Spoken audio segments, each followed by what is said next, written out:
السلام علیکم ورحمۃ اللہ وبرکاتہ۔ خلاصہ قرآن کا سلسلہ ہم نے شروع کیا تھا، اس میں ہم نے پہلے سپارے کا خلاصہ عرض کر دیا تھا۔ آج ہم دوسرے سپارے کا خلاصہ پڑھیں گے۔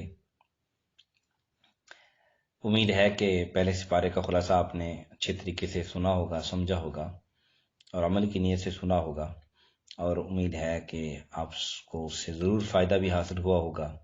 آپ سے گزارش ہے کہ اس کو سن کر اپنے تک محدود نہ رکھیں، بلکہ آگے بھی بھیجیں تاکہ زیادہ سے زیادہ لوگ اس کو سن کر فائدہ حاصل کر سکیں۔ کم سے کم اتنا تو معلوم ہو کہ ہمارا رب ہمیں کہنا کیا چاہتا ہے۔ بہرحال آج ہم دوسرے پارے کا خلاصہ پڑھیں گے۔ تو دوسرے پارے میں جو سورہ بقرہ کا 17واں رکوع شروع ہوتا ہے، اس سے دوسرے پارے کی ابتدا ہوتی ہے۔ ہجرت کے بعد حضور صلی اللہ علیہ وسلم 16 یا 17 مہینے بیت المقدس کی طرف رخ کر کے نماز پڑھتے رہے۔ پھر جب رجب یا شعبان 2 ہجری میں کعبہ کی طرف رخ کر کے نماز پڑھنے کا حکم آیا تو اس پر اہل کتاب نے بہت ناک چڑھائی اور اعتراضات کیے۔ اس رکوع میں ان اعتراضات کا جواب دیا گیا۔ جن لوگوں کے دماغ میں تنگ نظری ہوتی ہے اور سمت اور مقام کے بندے ہوتے ہیں تو وہی یہ گمان کر سکتے ہیں کہ اللہ تعالیٰ کسی خاص سمت میں مقید ہے، حالانکہ مشرق و مغرب سب اللہ ہی کے لیے ہیں۔ کسی سمت کو قبلہ بنانے کے معنی یہ نہیں ہے کہ اللہ اسی طرف ہے۔ دوسرا یہ کہ ان سارے گروہوں کا کوئی ایک قبلہ نہیں ہے، بلکہ مختلف گروہوں کے مختلف قبیلے ہیں، مختلف ان کے قبلے ہیں۔ تو ایک کا قبلہ اختیار کر کے ایک قبیلے کو، ایک گروہ کو ہی راضی کیا جا سکتا ہے۔ اس لیے رسول اللہ صلی اللہ علیہ وسلم کا یہ کام نہیں ہے۔ اللہ نے فرمایا کہ لوگوں کی خوشنودی کی خاطر لین دین کے اصول پر مصالحت کیا کریں، بلکہ اللہ نے جو حکم دیا ہے اس پر جم جانا یہ نبیوں کا شیوا ہوا کرتا ہے۔ نیز گزشتہ رکوع میں حضرت ابراہیم علیہ السلام اور ان کی تعمیر کعبہ کا تذکرہ جو کیا جا چکا، اس طرح کعبہ کو قبلہ بنانے کی وجہ بآسانی سمجھی جا سکتی ہے کہ یہ کعبہ تعمیر ہی اس لیے ہوا تھا کہ امت مسلمہ کا قبلہ بنے۔ نیز اس رکوع میں امت مسلمہ کی امامت کا اعلان ہے کہ یہ امت وسط اسی لیے بھیجی گئی ہے تاکہ دنیا کے سامنے حق کی شہادت دے اور امر بالمعروف اور نہی عن المنکر کرے۔ لہٰذا اب دنیا کی امامت و قیادت اس امت کے لیے ہوگی، بشرطے کہ یہ اپنی ذمہ داریوں کو انجام دیتی رہی جن کی خاطر یہ امت بھیجی گئی ہے۔ پھر دوسرے رکوع میں کعبہ کے اسی قبلہ بنائے جانے کا ذکر و سلسلہ بتایا گیا، اور کعبہ کا قبلہ بنائے جانا رسول اللہ صلی اللہ علیہ وسلم کی بعثت اور قرآن جیسی کتاب کا نازل کیا جانا وہ نعمتیں ہیں جن کا شکر ادا کرنا ہر مسلمان پر واجب ہے۔ نیز عمل میں ایک دوسرے سے سبقت لے جانے کی کوشش کرنا اور اللہ تعالیٰ کی خوف کی تعلیم ہے، یعنی اللہ سے خوف ہونا چاہیے انسان کے دل میں۔ اور پھر رکوع نمبر 19 میں مسلمانوں کو صبر اور نماز پر ثابت قدم رہنے کی تعلیم ہے، اور بتایا گیا ہے کہ اسی طرح اللہ کی مدد حاصل کی جا سکتی ہے، اور اللہ تعالیٰ کی راہ میں جان دے دینے کو زندگی کہا گیا ہے، اور اعلان کیا گیا ہے کہ شہید زندہ ہیں، انہیں مردہ نہ کہو۔ پھر بتایا کہ اللہ تعالیٰ مختلف طریقوں سے اپنے وفاداروں کو آزماتا ہے۔ ان وفاداروں کی جانب سے صبر و ثبات کا ثبوت دے دینے کے بعد پھر اللہ کی رحمت نازل ہوتی ہے۔ نیز یہ بھی بتلایا گیا کہ حج کرنا بھی رضا الہی کے حصول کا ذریعہ ہے۔ پھر ایسے آدمیوں پر جو حق کو چھپاتے ہیں اور قرآنی تعلیم سے روگردانی کرتے ہیں، ان پر لعنت بھیجی گئی، اور بتایا گیا ہے کہ انسان سے لغزش ہو ہی جاتی ہے، لیکن اس وقت صحیح طرز عمل یہ ہے کہ توبہ و استغفار کیا جائے اور نیک عملی کی زندگی گزارنے کا وعدہ کیا جائے۔ جو لوگ ایسا کریں گے وہ یقین رکھیں کہ اللہ تعالیٰ معاف کرنے والا ہے۔ پھر رکوع نمبر 20 میں کائنات کے اندر پھیلی ہوئی چند قدرتوں اور نشانیوں کا تذکرہ کر کے سمجھایا گیا ہے کہ اگر انسان عقل و ہوش سے کام لے تو کوئی وجہ نہیں کہ وہ توحید کا اعتراف نہ کرے۔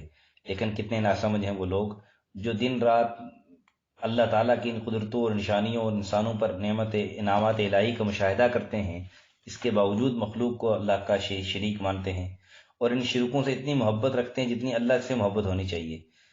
اس کے برعکس مومنین تو صرف اللہ تعالیٰ سے بے پناہ محبت رکھتے ہیں۔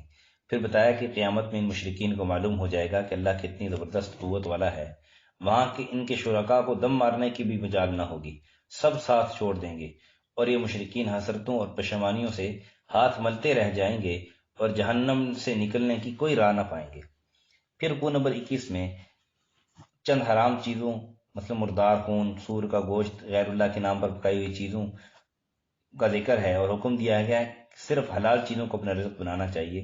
رزق نہ صرف حلال ہو بلکہ طیب بھی ہو، یعنی جائز طریقے سے بھی حاصل کیا گیا ہو۔ نیز جو لوگ رشوتیں کھاتے ہیں ان کے لیے سخت وعید ہے کہ وہ اپنی پیٹ میں آگ کو بھرتے ہیں، اور قیامت کے دن نہ اللہ ان سے بولے گا نہ کہ ان کو پاکیزہ ٹھہرائے گا۔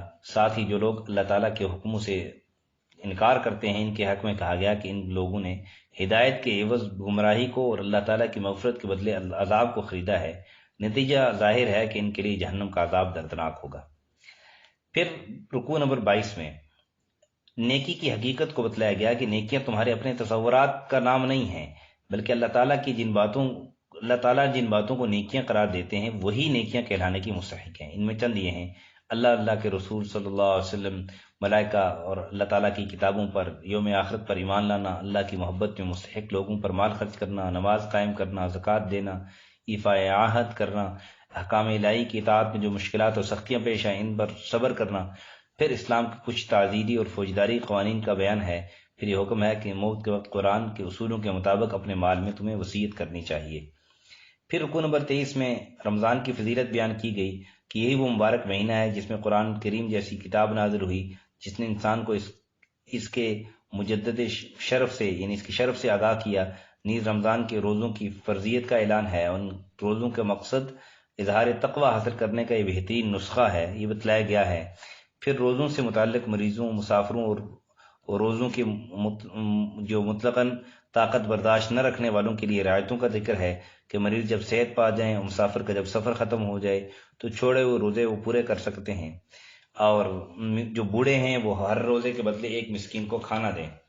اس کے علاوہ دوسرے مسائل کا بیان ہے، ساتھ ہی اعتکاف کی ترغیب ہے، اور اللہ تعالیٰ سے دعا مانگنے کا بھی حکم ہے کہ اللہ تعالیٰ سے آپ دعا مانگے، ادعونی استجب لکم، اللہ سے مانگے، اللہ آپ کو آپ کی دعا قبول کریں گے۔ اور پھر آخر میں کسی طرح کی بے ایمانی کر کے کسی کی ملکیت سے فائدہ اٹھانے کو سختی سے روکا گیا ہے، اور رشوت پر پابندی لگائی گئی ہے کہ رشوت جو ہے وہ یہ حرام عمل ہے۔ اور پھر اس کو رکوع نمبر 24 میں ہلال کے بارے میں بعض لوگوں کے استفسار کا جواب دیا گیا کہ ہلال تمہارے لیے اوقات بتانے کا ایک بہترین ذریعہ ہے، نیز موسم حج کا اس سے وقت معلوم کر سکتے ہیں۔ پھر بعض آداب میں معاشرت کی تعلیم دے کر جہاد اور قتال فی سبیل اللہ پر ابھارا گیا، مسجد حرام کے آس پاس جنگ کرنے سے روکا گیا، سوائے اس کے کہ دشمن خود لڑنے لگیں۔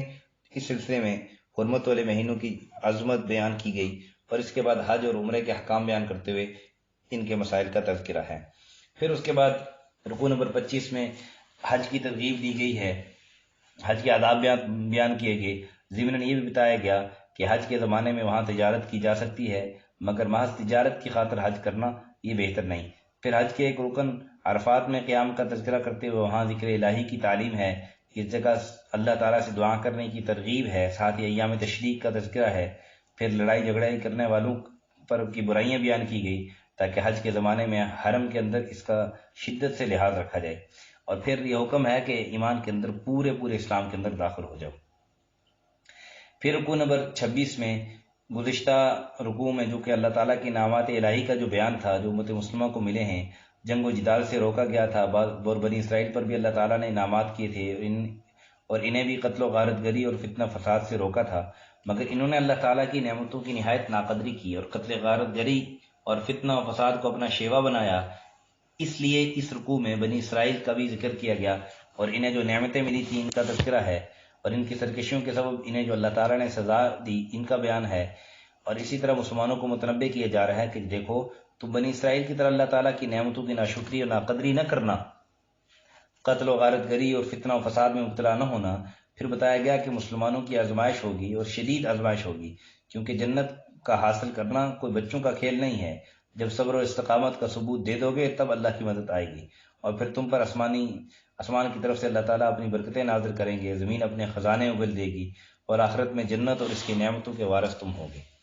لیکن شرط کیا ہے کہ تم صبر و استقامت کا ثبوت دو گے۔ پھر رکوع نمبر 27 میں حرمت والے مہینوں کا تذکرہ ہے۔ ان مہینوں میں جنگ گناہ کی بات ہے، اور اس سے بڑھ کر گناہ ہے کہ کسی کو اللہ کی راہ سے روکا جائے۔ مسجد حرام میں عبادت سے روکا جائے، حرم کے باشندوں کو بیگار کر دیا جائے. یعنی بہت سے لوگ ایک گناہ کو سامنے رکھ کے کہتے ہیں کہ یہ گناہ ہے، اس پر جہاں بھی ہم نہیں کرتے، حالانکہ اس سے بڑے بڑے اس گناہ سے تو لوگوں کو روک رہے ہیں، لیکن اس سے بڑے بڑے گناہ وہ کر رہے ہوتے ہیں. پھر اس کے بعد ہجرت اور جہاد کو اللہ تعالیٰ کی رحمت بتایا گیا. پھر شراب اور جوئے کی برائیوں کا ذکر ہے. پھر انفاق فی سبیل اللہ کی ترغیب، پھر یتیموں کی خبرگیری کی اچھائیاں بیان ہوئی ہیں.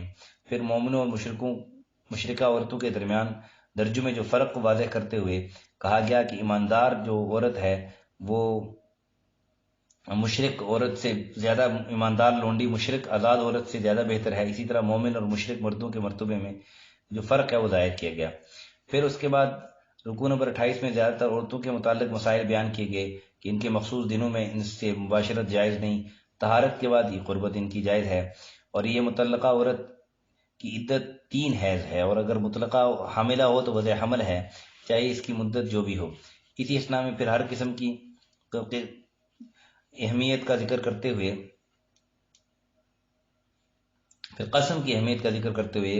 یہ بھی آ گیا کہ فضول قسمیں نہ کھائیں، یہ بری عادت ہے. پھر رکوع نمبر 29 میں طلاق اور خلا کے متعلق مسائل کا سلسلہ ہے کہ یہ کہ عورت سے ہر حال میں حسن سلوک کرتے رہنا چاہیے، انہیں محض ضرر پہنچانے کے لیے روکنا اور رکھنا یہ جائز نہیں ہے، اور عورتوں کے حقوق کی ادائیگی کا جو حکم دیا گیا ہے. پھر 30ویں رکوع میں وہی طلاق اور اس کے متعلقات کا سلسلہ چل رہا ہے، اور عورتوں سے ناانصافیاں کرنے کی برائی بیان ہوئی ہے. نیز یہ بتایا گیا ہے کہ لڑکوں کو دودھ پلوانے کی ذمہ داری باپ کی ہے. دودھ پلانے والی عورت کا جو انتظام کرنا اور اس کے معاوضہ دینا یہ لڑکے کے باپ کی ذمہ داری ہے. اس سلسلے میں مدت رضاعت کا بیان ہے. پھر عورتوں کے نکاح ثانی جائز ہونے کا بیان ہے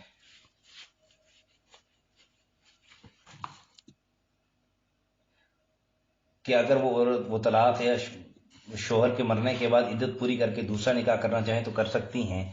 اس کو برا نہیں ماننا چاہیے. بہت سارے ہمارے ہاں یہ خیال ہوتا ہے کہ ایک عورت کا خامد فوت ہو گیا یا ایک مرد نے طلاق اس کو دے دی تو دوسری اگر وہ شادی کر لے، یا مرد ہے اس کی بیوی فوت ہو گئی دوسری شادی کر لے، تو مرد تو ویسے بھی 4 شادیاں کر سکتا ہے، شریعت نے اس کی اجازت دی ہے، کوئی اس کا حرج نہیں، اس کو برا نہیں کرنا چاہیے، چاہے جس عمر میں بھی وہ شادی کر لے. اسی طرح عورت ہے چاہے جس عمر میں بھی ہے، اگر اس کا خامد فوت ہو گیا ہے یا اس کو طلاق دے دیا خامد نے تو وہ دوسری شادی کرے تو اس کو روکنا نہیں چاہیے، یہ اس کا حق ہے، اس کا حق اس کو دینا چاہیے. اور پھر رکوع نمبر 31 میں پہلے تو یہ بتایا کہ نکاح کے بعد رخصتی اور مباشرت سے قبل اگر کسی وجہ سے کوئی اپنی منکوحہ کو بیوی کو طلاق دے دے تو اس پر مہر کا نصف ادا کرنا ضروری ہے، اور اگر پورا مہر ادا کر دیتا ہے تو نور علی نور، یہ وہ بڑی اچھی بات ہے اور زیادہ تقویٰ کے قریب ہے. پھر نماز خصوصیت سے صلاۃ وسطیٰ کی پابندی کرنی، یعنی نماز کی پابندی کرنے کی تاکید ہے، خصوصی طور پر صلاۃ وسطیٰ کی پابندی کی تاکید ہے. اور یہ صلاۃ وسطیٰ بیچ والی نماز کون سی ہے، اس بارے میں مفسرین کی مختلف اقوال ہیں. ترجیحاً نماز عصر کے متعلق ہے، زیادہ قول مفسرین کے نماز عصر کے متعلق ہیں. پھر خوف اور خطرے کی حالت میں چلتے یا سواری ہی میں نماز ادا کر لینے کی جو اجازت ہے اس کا بیان ہے، لیکن اس کے سارے مسائل وہ تفصیل سے سیکھنا یہ ضروری ہے. پھر رکوع نمبر 34 میں پہلے تو جہاد و قتال فی سبیل اللہ کا حکم دیا گیا. پھر یہ تعلیم دینے کے لیے اس معاملے میں اختلاف نقصان دہ ہے، اور یہ کہ جہاد و قتال کی سختیوں کو برداشت کرنا چاہیے مردانگی کے ساتھ. اور بنی اسرائیل کے ایک گروہ کی حکایت بیان کی جس سے معلوم ہوتا ہے کہ انہوں نے بھی اختلاف بھی کیا اور صبر کو بھی ہاتھ سے جانے دیا، اس کا تذکرہ ہے. اس طرح گویا یہ کہا کہ تم ان گروہ کی طرح نہ بن جانا. قصے کا خلاصہ یہ ہے کہ بنی اسرائیل نے اپنے نبی سے کہا تھا کہ ایسے صاحب قوت کو ہمارا حاکم بنا کر بھیجیے جس کی زیر نگرانی ہم جہاد و قتال کریں. چنانچہ حضرت طالوت کو اس لیے ان کے لیے من جانب اللہ منتخب کیا گیا. بنی اسرائیل نے اس پر اعتراض کیا کیونکہ ان کے خیال میں اس کام کے لیے دنیاوی حیثیت سے کسی جاہ و منصب والے کا انتخاب ہونا چاہیے تھا. جواب دیا کہ علم و شجاعت میں یہی اس کے مستحق ہیں، اور اللہ کی نظر میں دنیاوی کر و فر جاہ و منصب کوئی شے نہیں، اور دیکھ لینا ان کا انتخاب کتنا صحیح اور درست ہے، کیونکہ ان کی نشانی یہ ہے کہ وہ تابوت صندوق جس میں تورات اور حضرت موسیٰ علیہ السلام اور حضرت ہارون علیہ السلام کی چیزیں ہیں یہ فرشتے اٹھائے ہوئے لائیں گے. پھر اس کے بعد آخری رکوع نمبر 33 میں حضرت طالوت والے قصے ہی کا سلسلہ ہے کہ جب فوج لے کر بڑھے تو فوجیوں نے کہا کہ نہر پر اللہ کی جانب سے فوجیوں سے اللہ تعالیٰ نے کہا کہ نہر پر جو ہے وہ حضرت طالوت علیہ السلام کے ذریعے اللہ تعالیٰ نے کہا، طالوت علیہ السلام نے اپنی فوج کو کہا کہ بھئی نہر پر اللہ کی تعالیٰ کی جانب سے تمہاری پر ایک آزمائش آنے والی ہے، وہ یہ کہ نہر کا پانی پینا سوائے ایک دو گھونٹ کے، جو پانی پی لے گا اللہ کا رشتہ سے کٹ جائے گا، اللہ کی مدد ہٹ جائے گی، اور جو کچھ نہیں چکھے گا وہ بھی اللہ کا فرمانبردار ہوگا، اور اگر کسی نے ایک دو گھونٹ صرف پیے تو اس کو بھی اجازت ہے، وہ بھی اللہ تعالیٰ کا فرمانبردار ہوگا۔ لیکن تھوڑے سے لوگوں کے علاوہ باقی سب نے پانی پی ڈالا۔ پھر طالوت اور ان کے ایماندار ساتھی آگے بڑھے تو کہنے لگے کہ ہم جالوت اور اس کی فوج کا مقابلہ کی طاقت نہیں پاتے۔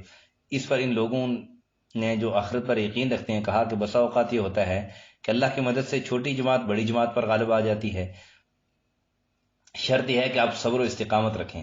غرض مقابلے کے لیے دونوں فوجوں کا آمنا سامنا ہوا تو طالوت اور ان کی فوج کے مومنین نے سب سے پہلے اللہ تعالیٰ سے صبر اور ثبات کی دعا مانگی، ثابت قدمی کی دعا مانگی، اور یہ کہ کافروں کے مقابلے میں اللہ ان کی مدد کرے، اور جنگ ہوئی۔ یہی مختصر سی جماعت اللہ کی مدد سے جالوت اور اس کی طاقتور فوج پر غالب رہی، اور اسی طرح اگر مسلمان متحد رہے اور اللہ کی طرف رجوع کرتے رہے اور اللہ ہی پر بھروسہ رکھا تو دشمن پر غالب آتے ہی رہیں گے۔ یہ تھا دوسرے پارے کا خلاصہ۔ اللہ تعالیٰ سے دعا ہے کہ اللہ تعالیٰ ہمیں صحیح دین سیکھنے، سمجھنے، اس پر عمل کرنے کی توفیق عطا فرمائے۔ ایک بات میں عرض کر دوں کہ ہمارا ایک سلسلہ مختصر ترجمہ تفسیر کا بھی ہے، تو جو مستقل ترجمہ تفسیر سیکھنا چاہتے ہیں تو ان کے لیے، مردوں کے لیے جو ہے نا وہ الگ کلاسز جاری ہیں، اور عورتوں کے لیے بھی کلاسز جاری ہیں، تو اس میں آپ شامل ہو سکتے ہیں۔ اور جو کلاسوں میں شامل نہیں ہونا چاہتے تو ہمارا ایک سلسلہ جو ہے نا وہ مختصر ترجمہ تفسیر کا ہمارے اپنے یوٹیوب چینل پیغام قرآن اکیڈمی پر بھی اپلوڈ کیا جاتا ہے۔ شروع سے اسباق اس پر اپلوڈ ہوتے ہیں، 20-22 منٹ، 18-20-22 منٹ، 15 سے لے کر 25 منٹ کے دوران تقریباً یہ سبق ہوتا ہے۔ شاید بعض کوئی سبق جو ہے نا وہ 26، 27، 28 منٹ تک بھی چلے گئے ہوں، لیکن مطلب عمومی طور پر یہی ہے، 15 سے 20 منٹ کا سبق ہوتا ہے۔ اس میں آپ روزانہ ایک سبق سن سکتے ہیں، تو انشاءاللہ امید ہے کہ اس سے آپ کو فائدہ ہوگا۔ چینل کا نام ہے پیغام قرآن اکیڈمی۔ جس کو لنک چاہیے ہو تو وہ پوچھ بھی سکتے ہیں، انشاءاللہ ہم ان کو لنکس بھیج دیں گے۔ اللہ تعالیٰ سے دعا ہے کہ اللہ تعالیٰ ہمیں سمجھنے کی اور عمل کرنے کی توفیق نصیب فرمائے۔ السلام علیکم ورحمۃ اللہ۔